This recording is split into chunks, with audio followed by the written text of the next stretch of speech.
Hello friends, ఈ year మా గురు పౌర్ణమి వచ్చి ఎలా జరిగిందంటే ఎర్లీ మార్నింగే లేచి 6 o'clock కల్లా బాబా గుడికి అనేది వెళ్ళామండి. అక్కడ అభిషేకాలు జరుగుతాయని చెప్పి వెళ్ళేటప్పటికి పంతులు గారు ఇట్లాగా కలశ పూజ చేయించారండి అందరితో. ఆ తర్వాత గుడి చుట్టూ 3 ప్రదక్షిణాలు చేసి ఇలాగా ఆ కలశంలో వాటర్తో సాయిబాబాకి అభిషేకం అనేది జరిపించారండి. అక్కడ కిందన చెంబులతో వాటర్ ఉన్నాయి కదా, అది ప్రతి ఒక్క భక్తులకి ఒక్కొక్కరికి ఒక్కొక్కటి ఇచ్చారండి.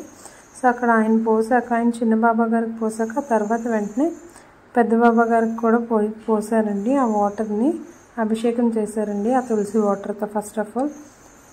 ఇక్కడ ఇలా ఆ తర్వాత అందరితో కూడా చిన్న చిన్న చెంబులతో వాటర్ ఇచ్చారు కదా, దాంతో అభిషేకం చేయించారు కొంచెం వాటర్.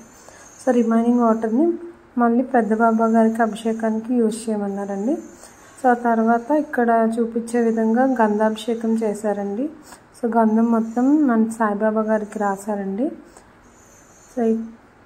ఫుల్గా రాసేసి ఆ తర్వాత మళ్ళీ క్లీన్ చేసేసారండి.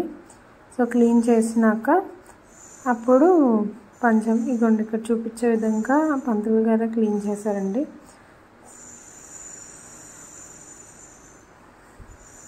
తర్వాత పంచామృత అభిషేకం అనేది జరిగిందండి. ఫస్ట్ టైం చేశారండి.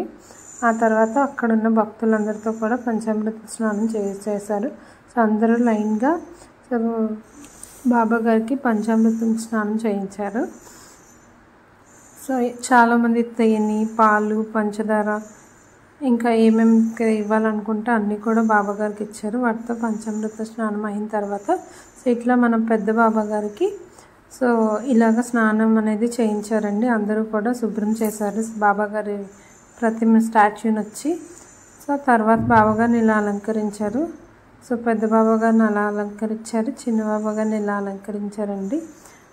ఆ తర్వాత మళ్ళీ ఇంటికి వచ్చేసామండి. మళ్ళీ మధ్యాహ్నం హారతి టైంకి అన్న సంతర్పణ అనేది జరగడం వల్ల మళ్ళీ ఇంటికి వెళ్ళి మళ్ళీ సాయిబాబా గారి దర్శనానికి వెళ్ళామండి. నాకైతే సాయిబాబా అంటే చాలా చాలా ఇష్టం అండి. ఈ ఇయర్ నా గురు పౌర్ణమి ఇలా అయింది. Please subscribe to my channel.